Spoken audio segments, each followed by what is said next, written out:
The chairman, Dr. J. A. Hadfield. Ladies and gentlemen, you have already been introduced to Dr. Jung, and that in the most eulogistic language, but I think all who were here last night will recognize that even such a great eulogy was in no sense exaggerated. Dr. Jung last night was referring to a number of the functions of the human mind, such as feeling, thinking, intuition, and sensation, and I could not help feeling that in him all these functions, contrary to what he told us, seemed to be very well differentiated. I also had a hunch that in him they were bound together in the center by a sense of humor. Nothing convinces me so much of the truth of any conception as when its creator is able to see it as a subject of humor, and that is what Dr. Jung did last night.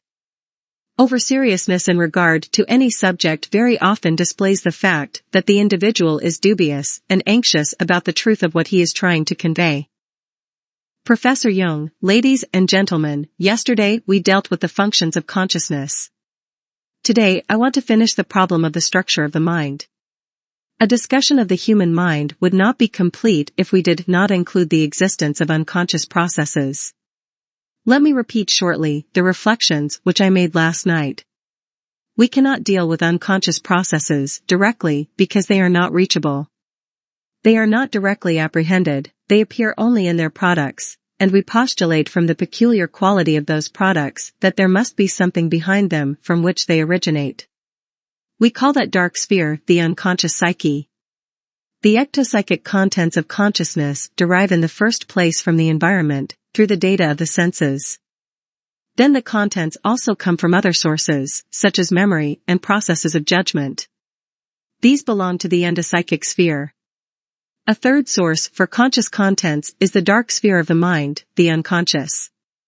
We approach it through the peculiarities of the endopsychic functions, those functions which are not under the control of the will. They are the vehicle by which unconscious contents reach the surface of consciousness. The unconscious processes, then, are not directly observable, but those of its products that cross the threshold of consciousness can be divided into two classes. The first class contains recognizable material of a definitely personal origin. These contents are individual acquisitions or products of instinctive processes that make up the personality as a whole. Furthermore, there are forgotten or repressed contents, and creative contents. There is nothing specially peculiar about them. In other people such things may be conscious. Some people are conscious of things of which other people are not. I call that class of contents the subconscious mind or the personal unconscious, because, as far as we can judge, it is entirely made up of personal elements, elements that constitute the human personality as a whole. Then there is another class of contents of definitely unknown origin, or at all events of an origin which cannot be ascribed to individual acquisition. These contents have one outstanding peculiarity, and that is their mythological character. It is as if they belong to a pattern not peculiar to any particular mind or person, but rather to a pattern peculiar to mankind in general. When I first came across such contents, I wondered very much whether they might not be due to heredity, and I thought they might be explained by racial inheritance. In order to settle that question, I went to the United States and studied the dreams of pure-blooded Negroes, and I was able to satisfy myself that these images have nothing to do with so-called blood or racial inheritance, nor are they personally acquired by the individual. They belong to mankind in general, and therefore they are of a collective nature. These collective patterns I have called archetypes, using an expression of St. Augustine's. An archetype means a typos, imprint, a definite grouping of archaic character, containing, in cf. the archetypes and the collective unconscious form as well as in meaning, mythological motifs. Mythological motifs appear in pure form in fairy tales, myths, legends, and folklore. Some of the well-known motifs are the figures of the hero, the redeemer, the dragon, always connected with the hero, who has to overcome him, the whale or the monster who swallows the hero. Another variation of the motif of the hero and the dragon is the catabasis, the descent into the cave, the Nicaea. You remember in the Odyssey where Ulysses descends ad inferos to consult Tiresias, the seer. This motif of the Nicaea is found everywhere in antiquity and practically all over the world. It expresses the psychological mechanism of introversion of the conscious mind into the deeper layers of the unconscious psyche. From these layers derive the contents of an impersonal, mythological character, in other words, the archetypes, and I call them therefore the impersonal or collective unconscious. I am perfectly well aware that I can give you only the barest outline of this particular question of the collective unconscious. But I will give you an example of its symbolism and of how I proceed in order to discriminate it from the personal unconscious. When I went to America to investigate the unconscious of Negroes, I had in mind this particular problem: are these collective patterns racially inherited, or are they a priori categories of imagination, as two Frenchmen, Hubert and Moss, quite independently of my own work, have called them? A Negro told me a dream in which occurred the figure of a man crucified on a wheel. I will not mention the whole dream because it does not matter. It contained of course its personal meaning as well as allusions to impersonal ideas, but I picked out only that one motif. He was a very uneducated Negro from the South and not particularly intelligent. It would have been most probable, given the well-known religious character of the Negroes, that he should dream of a man crucified on a cross. The cross would have been a personal acquisition. But it is rather improbable that he should dream of the man crucified on a wheel. That is a very uncommon image. Of course I cannot prove to you that by some curious chance the Negro had not seen a picture or heard something of the sort and then dreamt about it, but if he had not had any model for this idea it would be an archetypal image, because the crucifixion on the wheel is a mythological motif. It is the ancient sun wheel, and the crucifixion is the sacrifice to the sun god in order to propitiate him, just as human and animal sacrifices formerly were offered for the fertility of the earth. The sun wheel is an exceedingly archaic idea, perhaps the oldest religious idea there is. We can trace it to the Mesolithic and Paleolithic ages, as the sculptures of Rhodesia prove. Now there were real wheels only in the Bronze Age. In the Paleolithic age, the wheel was not yet invented. The Rhodesian sun wheel seems to be contemporary with very naturalistic animal pictures, like the famous rhino with the tick birds, a masterpiece of observation. The Rhodesian sun wheel is therefore an original vision, presumably an archetypal sun image. But this image is not a naturalistic one, for it is always divided into 4 or 8 partitions, figure 3. This image, a sort of sunwheel divided circle, is a symbol which you find throughout the whole history of mankind as well as in the dreams of modern individuals. We might assume that the invention of the actual wheel started from this vision. Many of our inventions came from mythological anticipations and primordial images. For instance, the art of alchemy is the mother of modern chemistry. Our conscious scientific mind started in the matrix of the unconscious mind. In the dream of the Negro, the man on the wheel is a repetition of the Greek mythological motif of Ixion, who, on account of his offense against men and gods, was fastened by Zeus upon an incessantly turning wheel. I give you this example of a mythological motif in a dream merely in order to convey to you an idea of the collective unconscious. One single example is of course no conclusive proof. But one cannot very well assume that this Negro had studied Greek mythology, and it is improbable that he had seen any representation of Greek mythological figures. Furthermore, figures of Ixion are pretty rare. Could give you conclusive proof of a very elaborate kind of the existence of these mythological patterns in the unconscious mind. But in order to present my material I should need to lecture for a fortnight. I would have first to explain to you the meaning of dreams and dream series, and then give you all the historical parallels and explain fully their importance, because the symbolism of these images and ideas is not taught in public schools or universities, and even specialists very rarely know of it. I had to study it for years and to find the material myself, and I cannot expect even a highly educated audience to be au courant with such abstruse matters. When we come to the technique of dream analysis, I shall be forced to enter into some of the mythological material, and you will get a glimpse of what this work of finding parallels to unconscious products is really like. For the moment I have to content myself with the mere statement that there are mythological patterns in that layer of the unconscious, that it produces contents which cannot be ascribed to the individual and which may even be in strict contradiction to the personal psychology of the dreamer. For instance, you are simply astounded when you observe a completely uneducated person producing a dream which really should not occur with such a person because it contains the most amazing things. And children's dreams often make you think to such a degree that you must take a holiday afterwards in order to recover from the shock, because these symbols are so tremendously profound and you think, how on earth is it possible that a child should have such a dream? It is really quite simple to explain. Our mind has its history, just as our body has its history. You might be just as astonished that man has an appendix, for instance. Does he know he ought to have an appendix? He is just born with it. Millions of people do not know they have a thymus, but they have it. They do not know that in certain parts of their anatomy they belong to the species of the fishes, and yet it is so. Our unconscious mind, like our body, is a storehouse of relics and memories of the past. A study of the structure of the unconscious collective mind would reveal the same discoveries as you make in comparative anatomy.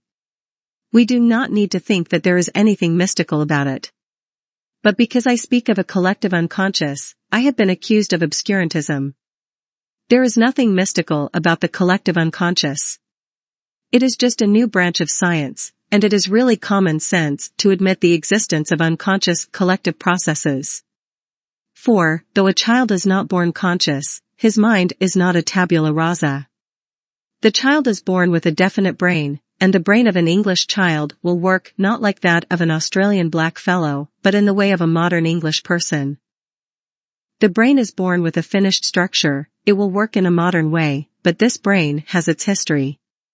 It has been built up in the course of millions of years and represents a history of which it is the result. Naturally, it carries with it the traces of that history, exactly like the body, and if you grope down into the basic structure of the mind you naturally find traces of the archaic mind. The idea of the collective unconscious is really very simple. If it were not so, then one could speak of a miracle, and I am not a miracle monger at all. I simply go by experience. If I could tell you the experiences, you would draw the same conclusions about these archaic motifs. By chance, I stumbled somehow into mythology and have read more books perhaps than you. I have not always been a student of mythology. One day, when I was still at the clinic, I saw a patient with schizophrenia who had a peculiar vision, and he told me about it. He wanted me to see it and, being very dull, I could not see it. I thought, this man is crazy and I am normal and his vision should not bother me. But it did. I asked myself, what does it mean? I was not satisfied that it was just crazy, and later I came on a book by a German scholar, Dietrich, who had published part of a magic papyrus. I studied it with great interest, and on page 7 I found the vision of my lunatic word for word. That gave me a shock. I said, how on earth is it possible that this fellow came into possession of that vision? It was not just one image, but a series of images and a literal repetition of them. I do not want to go into it now, because it would lead us too far. It is a highly interesting case. As a matter of fact, I published it. This astonishing parallelism set me going. You probably have not come across the book of the learned Professor Dietrich, but if you had read the same books and observed such cases you would have discovered the idea of the collective unconscious.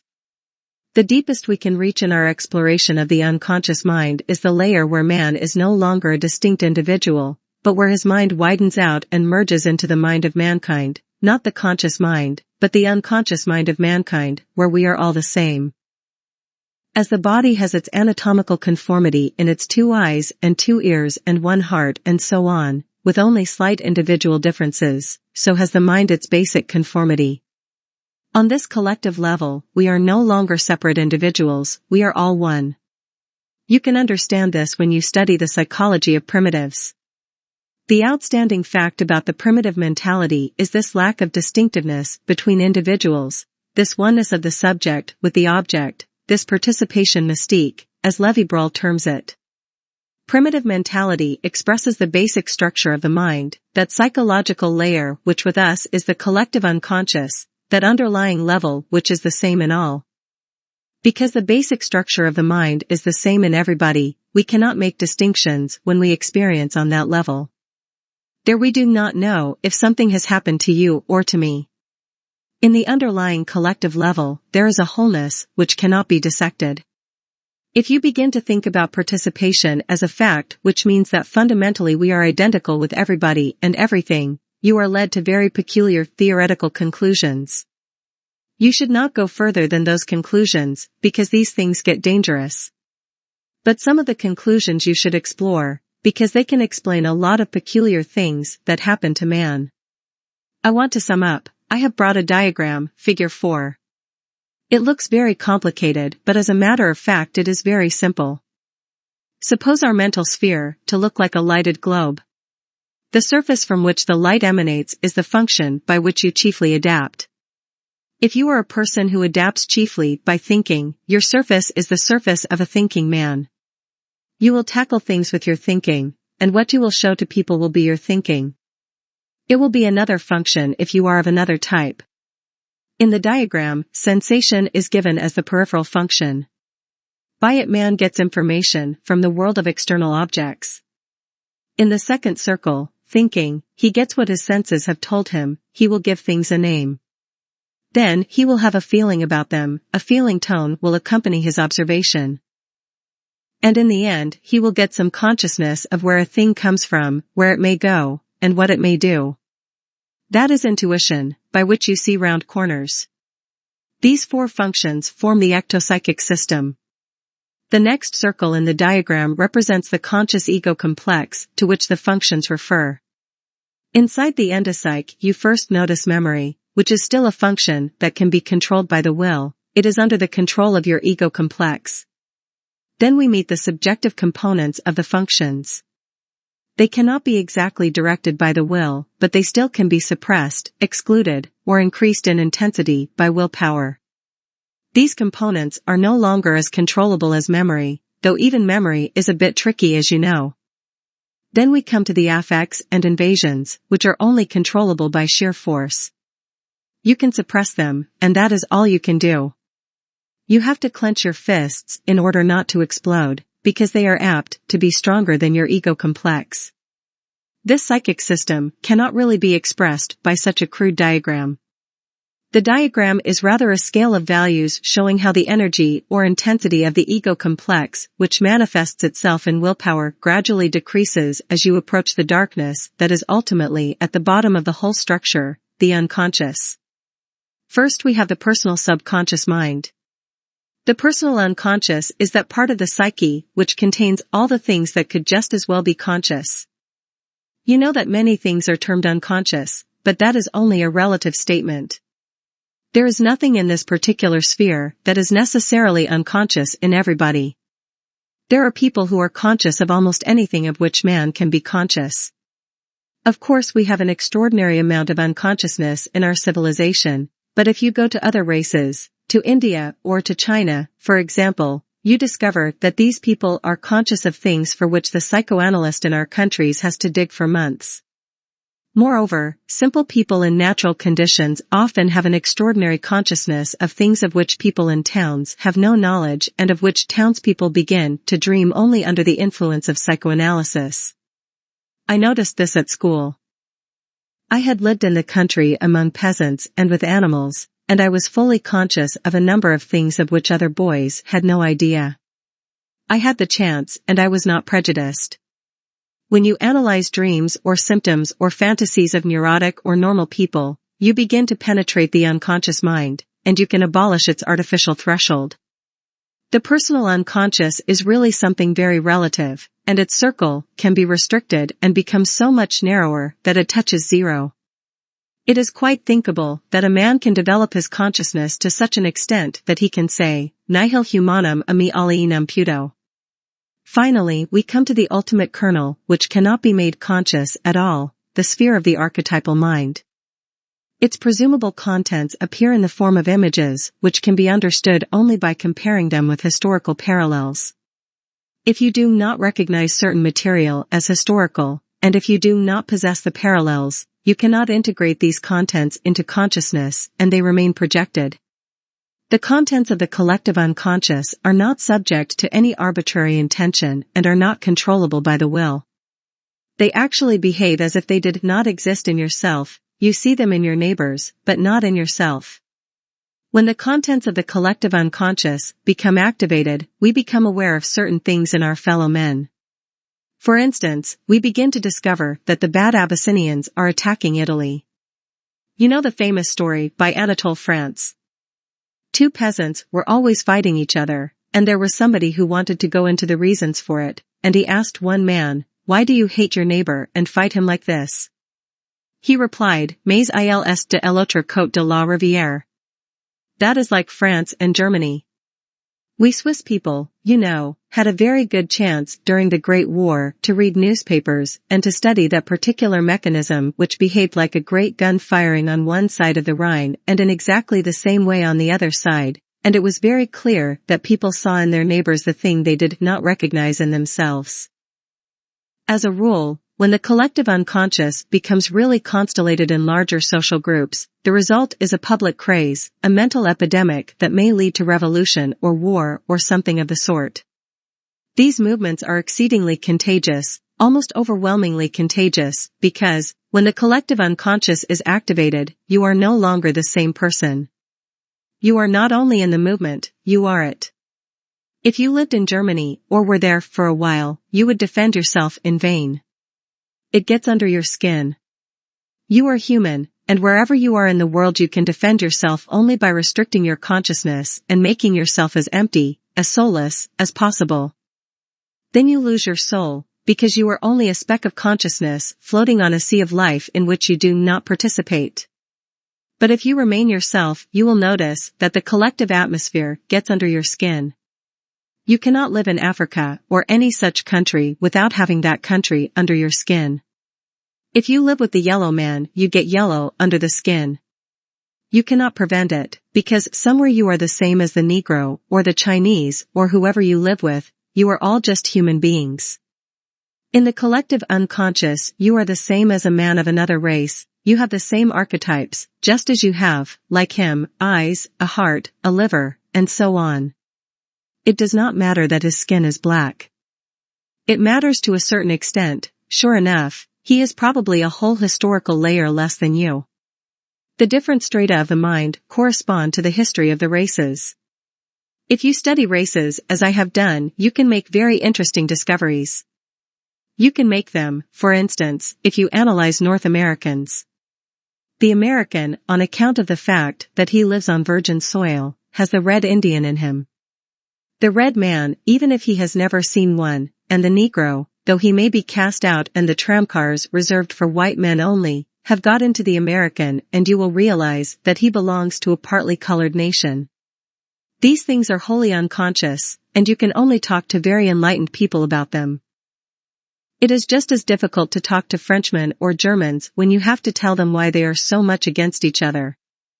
A little while ago, I had a nice evening in Paris. Some very cultivated men had invited me, and we had a pleasant conversation. They asked me about national differences, and I thought I would put my foot in it, so I said, "What you value is la clarté latine, la clarté de vie esprit Latin. That is because your thinking is inferior.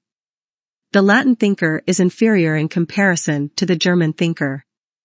They cocked their ears, and I said, "But your feeling is unsurpassable, it is absolutely differentiated." They said, "How is that?"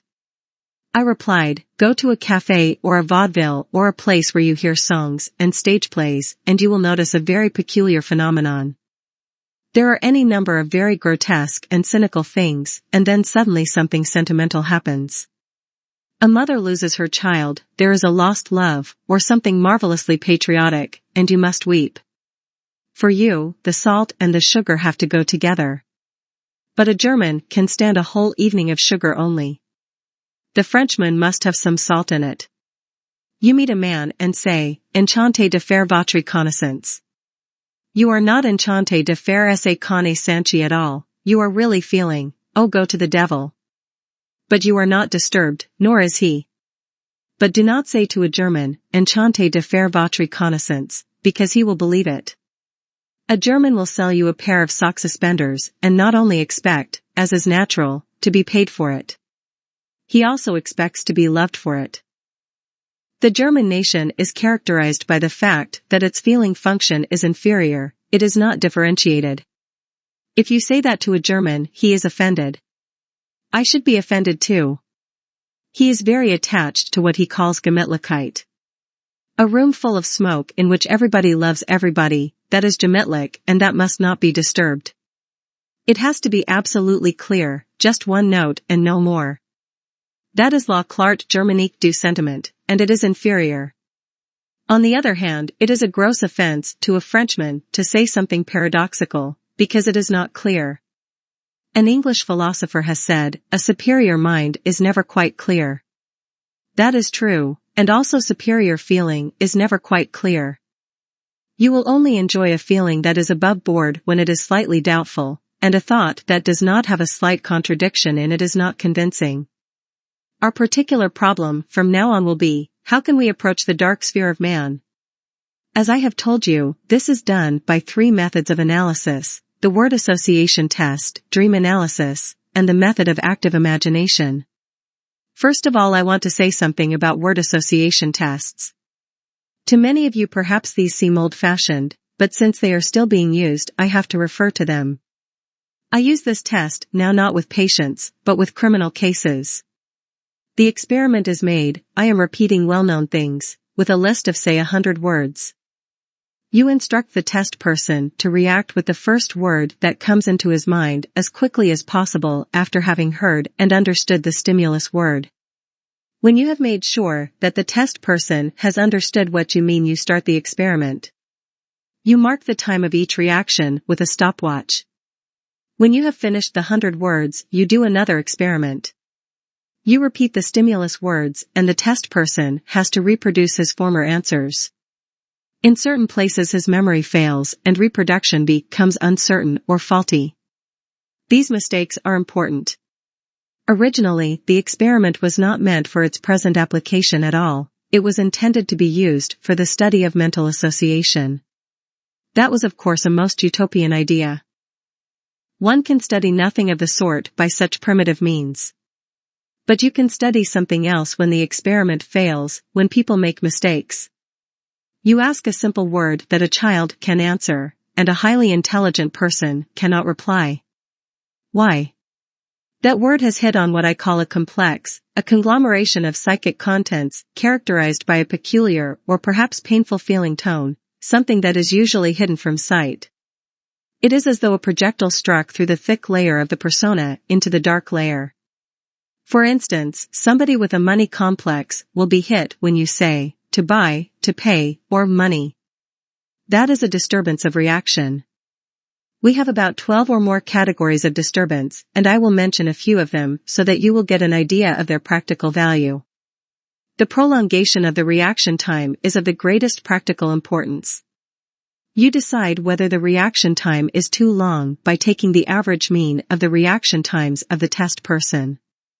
Other characteristic disturbances are reaction with more than one word against the instructions, mistakes in reproduction of the word, reaction expressed by facial expression, laughing, movement of the hands or feet or body, coughing, stammering, and such things, insufficient reactions like yes or no, not reacting to the real meaning of the stimulus word, habitual use of the same words, use of foreign languages, of which there is not a great danger in England, though with us it is a great nuisance, defective reproduction, when memory begins to fail in the reproduction experiment, total lack of reaction.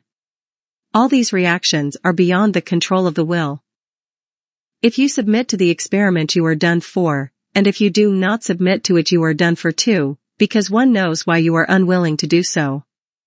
If you put it to a criminal, he can refuse, and that is fatal, because one knows why he refuses. If he gives in, he hangs himself. In Zurich I am called on by the court when they have a difficult case, I am the last straw. The results of the association test can be illustrated very neatly by a diagram, figure 5. The height of the columns represents the actual reaction time of the test person. The dotted horizontal line represents the average mean of reaction times. The unshaded columns are those reactions which show no signs of disturbance. The shaded columns show disturbed reactions. In reactions 7, 8, 9, 10, you observe for instance a whole series of disturbances. The stimulus word at 7 was a critical one, and without the test person noticing it at all 3 subsequent reaction times are overlong on account of the perseveration of the average reaction time 12, 3, 4, 5, 6, 7, 9, 10, 11, 12, 13, 14, 15, 16, 17, 18, 19, 20, 21 stimulus words 7 knife 13 lance equals spear 16 to beat 18 pointed 19 bottle figure 5. Association, test reaction to the stimulus word. The test person was quite unconscious of the fact that he had an emotion. Reaction 13 shows an isolated disturbance, and in 16 to 20, the result is again a whole series of disturbances. The strongest disturbances are in reactions 18 and 19. In this particular case we have to do with a so-called intensification of sensitiveness through the sensitizing effect of an unconscious emotion, when a critical stimulus word has aroused a perseverating emotional reaction, and when the next critical stimulus word happens to occur within the range of that perseveration, then it is apt to produce a greater effect than it would have been expected to produce if it had occurred in a series of indifferent associations. This is called the sensitizing effect of a perseverating emotion. In dealing with criminal cases, we can make use of the sensitizing effect, and then we arrange the critical stimulus words in such a way that they occur more or less within the presumable range of perseveration. This can be done in order to increase the effect of critical stimulus words. With a suspected culprit as a test person, the critical stimulus words are words which have a direct bearing upon the crime. The test person for figure 5 was a man about 35, a decent individual, one of my normal test persons. I had of course to experiment with a great number of normal people before I could draw conclusions from pathological material. If you want to know what it was that disturbed this man, you simply have to read the words that caused the disturbances and fit them together. Then you get a nice story. I will tell you exactly what it was. To begin with, it was the word knife that caused 4 disturbed reactions. The next disturbance was lance, or spear, and then to beat, then the word pointed, and then bottle. That was in a short series of 50 stimulus words, which was enough for me to tell the man point blank what the matter was. So I said, I did not know you had had such a disagreeable experience. He stared at me and said, I do not know what you are talking about. I said, you know you were drunk and had a disagreeable affair with sticking your knife into somebody. He said, how do you know? Then he confessed the whole thing. He came of a respectable family, simple, but quite nice people. He had been abroad and one day got into a drunken quarrel, drew a knife and stuck it into somebody, and got a year in prison. That is a great secret which he does not mention because it would cast a shadow on his life.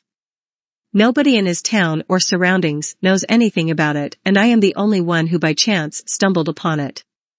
In my seminar in Zurich I also make these experiments. Those who want to confess are of course welcome to. However, I always ask them to bring some material of a person they know and / do not know, and I show them how to read the story of that individual. It is quite interesting work. Sometimes one makes remarkable discoveries. We'll give you other instances. Many years ago, when I was quite a young doctor, an old professor of criminology asked me about the experiment and said he did not believe in it. I said, no, Professor? You can try it whenever you like. He invited me to his house and I began. After 10 words he got tired and said, what can you make of it? Nothing has come of it. I told him he could not expect a result with 10 or 12 words, he ought to have 100 and then we could see something. He said, can you do something with these words? I said, little enough, but I can tell you something. Quite recently you have had worries about money, you have too little of it. You are afraid of dying of heart disease. You must have studied in France, where you had a love affair, and it has come back to your mind, as often, when one has thoughts of dying, old sweet memories come back from the womb of time. He said, how do you know? Any child could have seen it. He was a man of 72 and he had associated heart with pain, fear that he would die of heart failure. He associated death with to die, a natural reaction, and with money he associated too little, a very usual reaction. Then things became rather startling to me. To pay, after a long reaction time, he said la semence, though our conversation was in German. That is the famous figure on the French coin. Now why on earth should this old man say la semence? When he came to the word kiss, there was a long reaction time and there was a light in his eyes, and he said, beautiful. Then of course I had the story. He would never have used French if it had not been associated with a particular feeling, and so we must think why he used it. Had he had losses with the French franc? There was no talk of inflation and devaluation in those days. That could not be the clue. I was in doubt whether it was money or love, but when he came to kiss/beautiful I knew it was love. He was not the kind of man to go to France in later life, but he had been a student in Paris, a lawyer, probably at the Sorbonne. It was relatively simple to stitch together the whole story. But occasionally you come upon a real tragedy. Figure 6 is the case of a woman of about 30 years of age. She was in the clinic, and the diagnosis was schizophrenia of a depressive character. The prognosis was correspondingly bad. I had this woman in my ward, and I had a peculiar feeling about her. I felt I could not quite agree with the bad prognosis, because already schizophrenia was a relative idea with me. I thought that we are all relatively crazy, but this woman was peculiar, and I could not accept the diagnosis as the last word. In those days one knew precious little. Of course I made an anamnesis, but nothing was discovered that threw any light on her illness. Therefore I put her to the association test and finally made a very peculiar discovery. The first disturbance was caused by the word angel, and a complete lack of reaction by the word obstinate. Then there were evil, rich, money, stupid, dear, and to marry. Now this woman was the wife of a well-to-do man in a very fine position and apparently happy. I had questioned her husband, and the only thing he could tell me, as she also did, was that the depression came on about 2 months after her eldest child had died, a little girl 4 years old. Nothing else could be found out about the etiology of the case.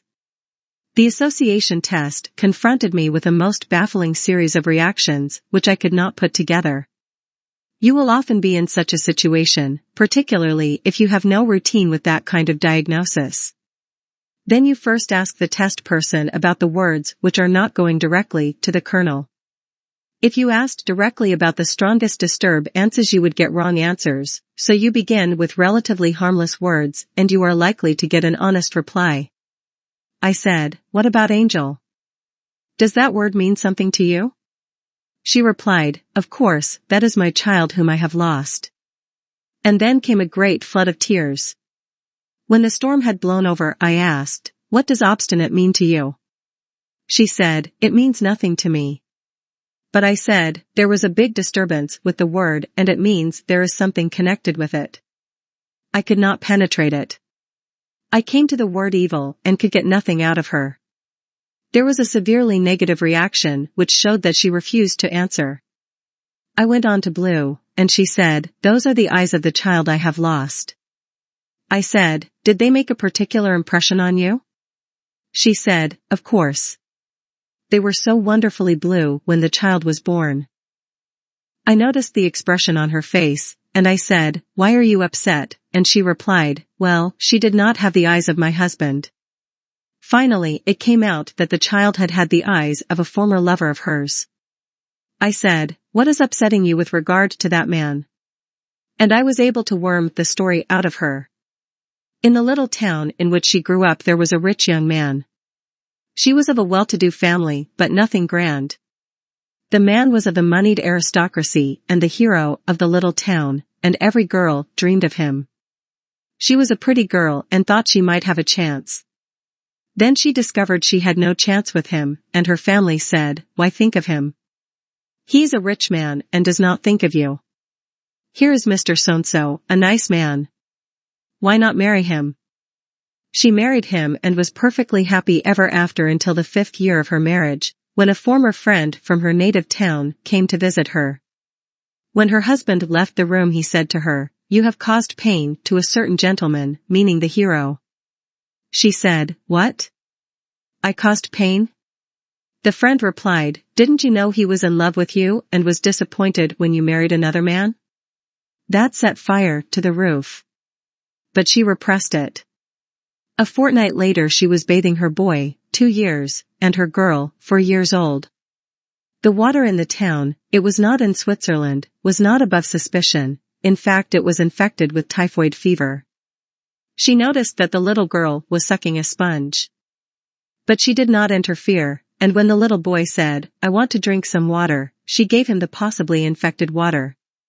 The little girl got typhoid fever and died, the little boy was saved.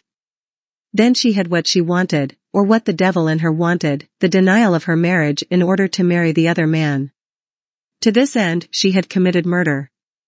She did not know it, she only told me the facts and did not draw the conclusion that she was responsible for the death of the child since she knew the water was infected and there was danger. I was faced with the question whether I should tell her she had committed murder, or whether I should keep quiet. It was only a question of telling her. There was no threat of a criminal case. I thought that if I told her it might make her condition much worse, but there was a bad prognosis anyhow, whereas, if she could realize what she had done, the chance was that she might get well. So I made up my mind to tell her point blank, you killed your child. She went up in the air in an emotional state, but then she came down to the facts. In 3 weeks we were able to discharge her, and she never came back. I traced her for 15 years. And there was no relapse. That depression fitted her case psychologically, she was a murderess and under other circumstances would have deserved capital punishment. Instead of going to jail, she was sent to the lunatic asylum. I practically saved her from the punishment of insanity by putting an enormous burden on her conscience. For if one can accept one's sin, one can live with it. If one cannot accept it, one has to suffer the inevitable consequences. Discussion question, I want to refer to last night. Towards the end of his lecture, Dr. Jung spoke of higher and lower functions and said the thinking type would use his feeling function archaically. I would like to know, is the reverse true? Does the feeling type, when he tries to think archaically? In other words, are thinking and intuition to be regarded always as higher functions than feeling and sensation? I ask this because I gathered from lectures elsewhere that sensation was the lowest of conscious functions and thinking a higher one. It is certainly the case that in everyday life thinking seems to be the top-notch. The professor, not this professor, thinking in his study regards himself and is regarded as the highest type, higher than the countryman who says, sometimes I sits and thinks and sometimes I just sits. Professor Jung, I hope I did not give you the impression that I was giving a preference to any of the functions. The dominating function in a given individual is always the most differentiated, and that can be any function. We have absolutely no criterion by which we can say this or that function in itself is the best. We can only say that the differentiated function in the individual is the best for adapting, and that the one that is most excluded by the superior function is inferior on account of being neglected. There are some modern people who say that intuition is the highest function. Fastidious individuals prefer intuition, it is classy. The sensation type always thinks that other people are very inferior because they are not so real as he is. He is the real fellow, and everybody else is fantastic and unreal. Everybody thinks his superior function is the top of the world. In that respect, we are liable to the most awful blunders. To realize the actual order of functions in our consciousness, severe psychological criticism is needed. There are many people who believe that world problems are settled by thinking. But no truth can be established without all 4 functions. When you have thought the world, you have done 1/4 of it, the remaining 3/4 may be against you. Dr. Eric B. Strauss, Professor Jung, said the word association test was a means by which one could study the contents of the personal unconscious. In the examples he gave, surely the matters revealed were matters in the patient's conscious mind and not in his unconscious. Surely if one wanted to seek for unconscious material, one would have to go a step further and get the patient to associate freely on the anomalous reactions. I am thinking of the association with the word knife, when Professor Jung so cleverly assumed the story of the unfortunate incident. That surely was in the patient's conscious mind, whereas, if the word knife had unconscious associations, we might, if we were Freudian-minded, have assumed it was associated with an unconscious castration complex or something of that kind. I am not saying it is so, but I do not understand what Professor Jung means when he says the association test is to reach to the patient's unconscious. Surely in the instance given tonight it is used to reach the conscious, or what Freud would perhaps call the preconscious. Professor Jung, I should like very much if you would pay more attention to what I say. I told you that unconscious things are very relative. When I am unconscious of a certain thing, I am only relatively unconscious of it. In some other respects I may know it. The contents of the personal unconscious are perfectly conscious in certain respects, but you do not know them under a particular aspect or at a particular time. How can you establish whether the thing is conscious or unconscious? You simply ask people. We have no other criterion to establish whether something is conscious or unconscious. You ask, do you know whether you have had certain hesitations? They say, no, I had no hesitation, to my knowledge I had the same reaction time. Are you conscious that something disturbed you? No, I am not. Have you no recollection of what you answered to the word knife? None at all. This unawareness of facts is a very common thing. When I am asked if I know a certain man, I may say no, because I have no recollection of him and so I am not conscious of knowing him, but when I am told that I met him 2 years ago, that he is Mr. So-and-so who has done such and such a thing, I reply, certainly I know him. I know him and I do not know him. All the contents of the personal unconscious are relatively unconscious, even the castration complex and the incest complex. They are perfectly known under certain aspects, though they are unconscious under others. This relativity of being conscious of something becomes quite plain in hysterical cases. Quite often you find that things which seem unconscious are unconscious only to the doctor, but not perhaps to the nurse or the relatives. I had to see an interesting case once in a famous clinic in Berlin, a case of multiple sarcomatosis of the spinal cord, and because it was a very famous neurologist who had made the diagnosis, I almost trembled, but I asked for the anamnesis and had a very nice one worked out. I asked when the symptoms began, and found it was the evening of the day when the only son of the woman had left her and married. She was a widow, quite obviously in love with her son, and I said, this is no sarcomatosis, but an ordinary hysteria, which we can prove presently. The professor was horrified at my lack of intelligence or tact or I don't know what, and I had to walk out. But somebody ran after me in the street. It was the nurse, who said, Doctor, I want to thank you for saying that it was hysteria. I always thought so. Dr. Eric Graham, how, may I return to what Dr. Strauss said? Last night Professor Jung reproved me for merely using words, but I think it is important to get these words clearly understood. I wonder if you have ever asked for the association experiment to be applied to the words mystic or fourth dimension? I believe you would get a period of great delay and concentrated fury every time they were mentioned. I propose to return to the fourth dimensional, because I believe it is a link badly needed to help our understanding.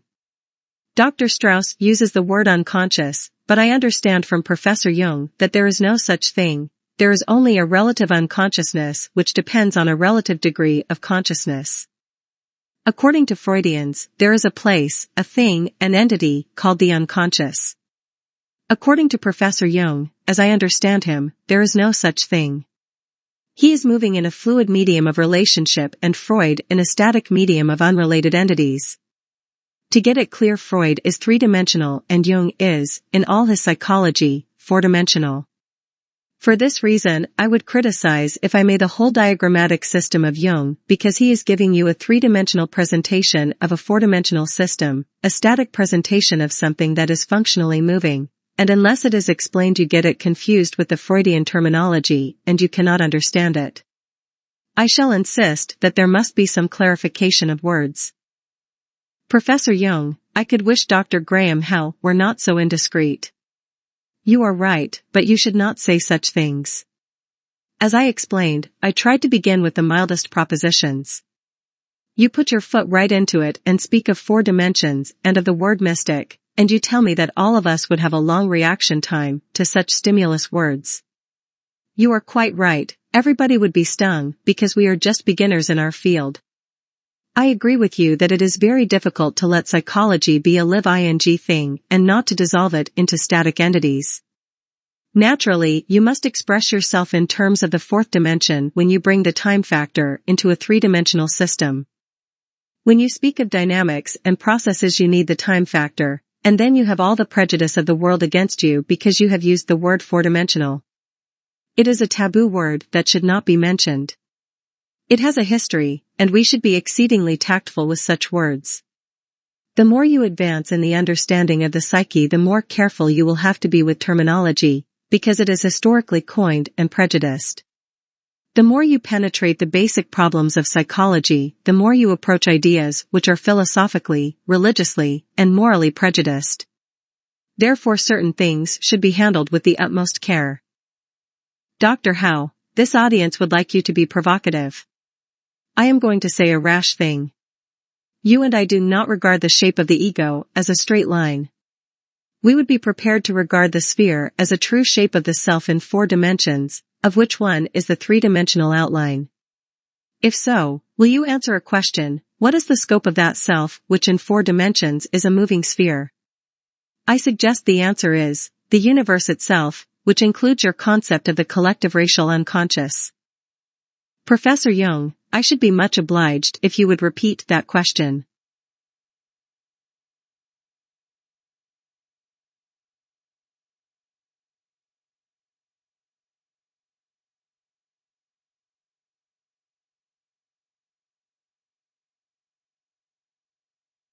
Dr. Howe, how big is the sphere, which is the 4-dimensional self? I could not help giving the answer and saying that it is the same bigness as the universe.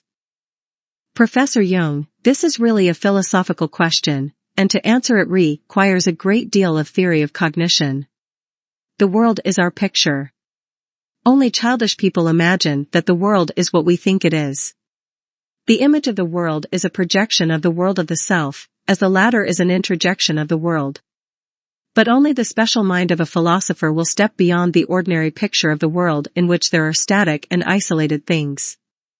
If you stepped beyond that picture, you would cause an earthquake in the ordinary mind, the whole cosmos would be shaken, the most sacred convictions and hopes would be upset, and I do not see why one should wish to disquiet things. It is not good for patients, nor for doctors, it is perhaps good for philosophers. Dr. Ian Sutty, I should like to go back to Dr. Strauss's question. I can understand what Dr. Strauss means, and I think I can understand what Professor Jung means. As far as I can see, Professor Jung fails to make any link between his statement and Dr. Strauss's. Dr. Strauss wanted to know how the word association test can show the Freudian unconscious, the material that is actually pushed out of mind. As far as I understand Professor Jung, he means what Freud means by the ID. It seems to me that we should define our ideas well enough to compare them and not merely use them, each in our own school. Professor Jung, I must repeat again that my methods do not discover theories, they discover facts, and I tell you what facts I discover with these methods. I cannot discover a castration complex or a repressed incest or something like that, I find only psychological facts, not theories. I am afraid you mix up too much theory with fact, and you are perhaps disappointed that the experiments do not reveal a castration complex and such things, but a castration complex is a theory. What you find in the association method are definite facts which we did not know before and which the test person also did not know in this particular light.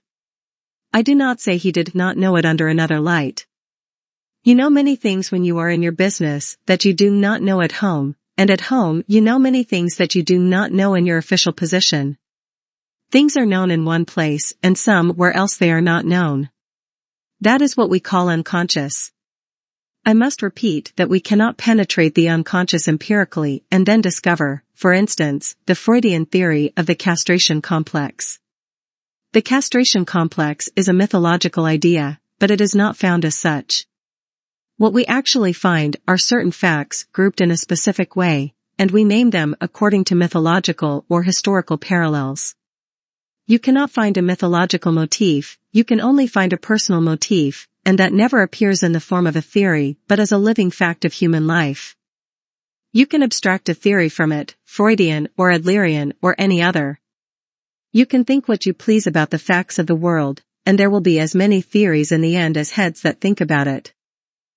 Dr. Suttie, I protest. I am not interested in this or that theory or what facts are found or not, but I am interested in having a means of communication by which each can know what the others are thinking, and for that end I hold that our conceptions must be defined. We must know what the other person means by a certain thing, like the unconscious of Freud. As for the word unconscious, it is becoming more or less known to everybody. It has therefore a certain social or illustrative value, but Jung refuses to recognize the word unconscious in the meaning Freud gives to it and uses unconscious in a way that we have come to consider as what Freud calls the ID. Professor Jung, the word unconscious is not Freud's invention. It was known in German philosophy long before, by Kant and Leibniz and others, and each of them gives his definition of that term. I am perfectly well aware that there are many different conceptions of the unconscious, and what I was trying humbly to do was to say what I think about it. It is not that I undervalue the merits of Leibniz, Kant, von Hartmann, or any other great man, including Freud and Adler and so on. I was only explaining what I mean by the unconscious, and I presuppose that you are all aware of what Freud means by it. I did not think it was my task to explain things in such a way that somebody who is convinced of Freud's theory and prefers that point of view would be upset in his belief. I have no tendency to destroy your convictions or points of view. I simply exhibit my own point of view, and if anybody should be tempted to think that this also is reasonable, that is all I want. It is perfectly indifferent to me what one thinks about the unconscious in general, otherwise I should begin a long dissertation on the concept of the unconscious as understood by Leibniz, Kant, and von Hartmann. Dr. Suttie, Dr. Strauss asked about the relationship of the unconscious as conceived by you and by Freud. Is it possible to bring them into precise and definite relationship? Professor Jung, Dr. Graham Howe has answered the question. Freud is seeing the mental processes as static, while I speak in terms of dynamics and relationship. To me all is relative. There is nothing definitely unconscious, it is only not present to the conscious mind under a certain light. You can have very different ideas of why a thing is known under one aspect and not known under another aspect. The only exception I make is the mythological pattern, which is profoundly unconscious, as I can prove by the facts. Dr. Strauss, surely there is a difference between using your association test as a crime detector and for finding, let us say, unconscious guilt. Your criminal is conscious of his guilt and he is conscious that he is afraid of its being discovered. Your neurotic is unaware of his guilt and unaware that he is afraid of his guilt. Can the same kind of technique be used in these two very different kinds of cases? The chairman, this woman was not conscious of her guilt though she had allowed the child to suck the sponge. Professor Jung, I will show you the difference experimentally. In figure 7 you have a short illustration of respiration during the association test. You see 4 series of 7 respirations registered after the stimulus words. The diagrams are condensations of respirations after indifferent and critical stimulus words in a greater number of test persons. I gives respirations after indifferent stimulus words. The first inspirations after the stimulus words are restricted, while the following inspirations are of normal size. In B, where the stimulus word was a critical one, the volume of breathing is definitely restricted, sometimes by more than half the normal size. In C, we have the behavior of breathing after a stimulus word relating to a complex that was conscious to the test persons. The first inspiration is almost normal, and only later you find a certain restriction. In D, the respiration is after a stimulus word that was related to a complex of which the test persons were unconscious. In this case, the first inspiration is remarkably small and the following are rather below normal. These diagrams illustrate very clearly the difference of reaction between conscious and unconscious complexes. In C, for instance, the complex is conscious. The stimulus word hits the test person, and there is a deep inspiration. But when the stimulus word hits an unconscious complex, the volume of breathing. Association test, respiration is restricted, as shown in D/. There is a spasm in the thorax, so that almost no breathing takes place. In that way, one has empirical proof of the physiological difference between conscious and unconscious reaction. Dr. Wilfred R. Byron, you gave an analogy between archaic forms of the body and archaic forms of the mind. Is it purely an analogy, or is there in fact a closer relationship? Last night, you said something which suggested that you consider there is a connection between the mind and the brain, and there has lately been published in the British Medical Journal a diagnosis of yours from a dream of a physical disorder. 15. If that case was correctly reported, it makes a very important suggestion, and I wondered whether you considered there was some closer connection between the two forms of archaic survival. Professor Jung, you touch again on the controversial problem of psychophysical parallelism, for which I know of no answer, because it is beyond the reach of man's cognition. As I tried to explain yesterday, the two things, the psychic fact and the physiological fact, come together in a peculiar way. They happen together and are, so I assume, simply two different aspects to our mind, but not in reality. We see them as two on account of the utter incapacity of our mind to think them together. Because of that possible unity of the two things, we must expect to find dreams which are more on the physiological side than on the psychological, as we have other dreams that are more on the psychological. The dream is reported by a patient of Davy as follows: someone beside me kept on asking me something about oiling some machinery. Milk was suggested as the best lubricant. Apparently, I thought that oozy slime was preferable. Then a pond was drained, and amid the slime there were two extinct animals. One was a minute mastodon. I forgot what the other one was. Davy's comment: I thought it would be of interest to submit this dream to Jung to ask what his interpretation would be. He had no hesitation in saying that it indicated some organic disturbance, and that the illness was not primarily a psychological one, although there were numerous psychological derivatives in the dream. The drainage of the pond he interpreted as the damming up of the cerebrospinal fluid circulation. The dream to which you refer was very clearly a representation of an organic disorder. These organic representations are well known in ancient literature. The doctors of antiquity and of the Middle Ages used dreams for their diagnosis. I did not conduct a physical examination on the man you refer to. I only heard his history and was told the dream, and I gave my opinion on it. I have had other cases, for instance a very doubtful case of progressive muscular atrophy in a young girl. I asked about dreams, and she had two dreams which were very colorful. A colleague, a man who knew something of psychology, thought it might be a case of hysteria. There were indeed hysterical symptoms, and it was still doubtful if it was progressive muscular atrophy or not, but on account of the dreams I came to the conclusion that it must be an organic disease, and the end proved my diagnosis. It was an organic disturbance, and the dreams were definitely referring to the organic condition. According to my idea of the community of the psyche and the living body, it should be like that, and it would be marvelous if it were not so. Dr. Byron, LSL, will you be talking of that later when you speak on dreams? Professor Jung, I am afraid that I cannot go into such detail, it is too special. It is really a matter of special experience, and its presentation would be a very difficult job. It would not be possible to describe to you briefly the criteria by which I judge such dreams. The dream you mentioned, you may remember, was a dream of the little mastodon. To explain what that mastodon really means in an organic respect and why I must take that dream as an organic symptom would start such an argument that you would accuse me of the most terrible obscurantism. These things really are obscure. I had to speak in terms of the basic mind, which thinks in archetypal patterns. When I speak of archetypal patterns, those who are aware of these things understand, but if you are not aware, you think, this fellow is absolutely crazy because he talks of mastodons and their difference from snakes and horses. I should have to give you a course of about 4 semesters about symbology first so that you could appreciate what I said. That is the great trouble. There is such a gap between what is usually known of these things and what I have worked on all these years. If I were to speak of this even before a medical audience, I should have to talk of the peculiarities of the niveau mental, to quote Janet, and I might as well talk Chinese.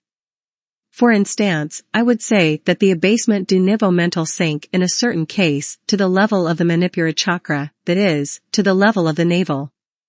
We Europeans are not the only people on the earth. We are just a peninsula of Asia, and on that continent there are old civilizations where people have trained their minds in introspective psychology for thousands of years, whereas we began with our psychology not even yesterday but only this morning.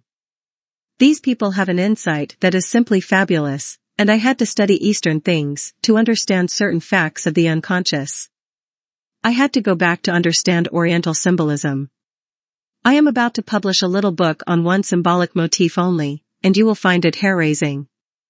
I had to study not only Chinese and Hindu but Sanskrit literature and medieval Latin manuscripts, which are not even known to specialists, so that one must go to the British Museum to find the references.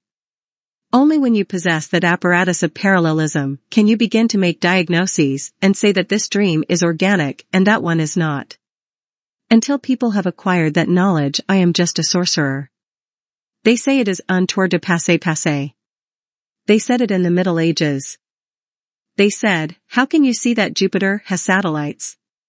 If you reply that you have a telescope, what is a telescope to a medieval audience? I do not mean to boast about this. I am always perplexed when my colleagues ask, how do you establish such a diagnosis or come to this conclusion?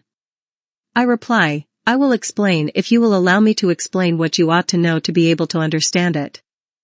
I experienced this myself when the famous Einstein was professor at Zurich. I often saw him, and it was when he was beginning to work on his theory of relativity. He was often in my house, and I pumped him about his relativity theory. I am not gifted in mathematics, and you should have seen all the trouble the poor man had to explain relativity to me. He did not know how to do it. I went 14 feet deep into the floor and felt quite small when I saw how he was troubled. But one day he asked me something about psychology. Then I had my revenge. Special knowledge is a terrible disadvantage. It leads you in a way too far, so that you cannot explain any more. You must allow me to talk to you about seemingly elementary things, but if you will accept them, I think you will understand why I draw such and such conclusions. I am sorry that we do not have more time and that I cannot tell you everything.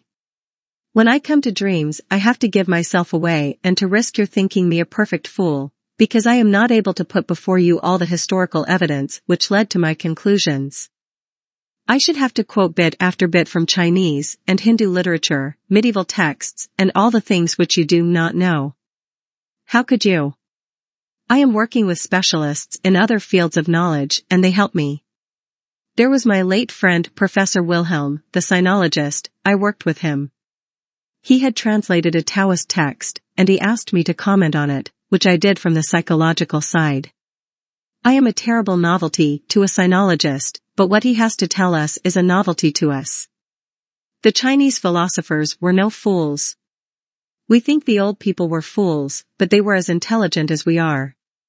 They were frightfully intelligent people, and psychology can learn no end from old civilizations, particularly from India and China. A former president of the British Anthropological Society asked me, can you understand that such a highly intelligent people as the Chinese have no science? I replied, they have a science, but you do not understand it. It is not based on the principle of causality.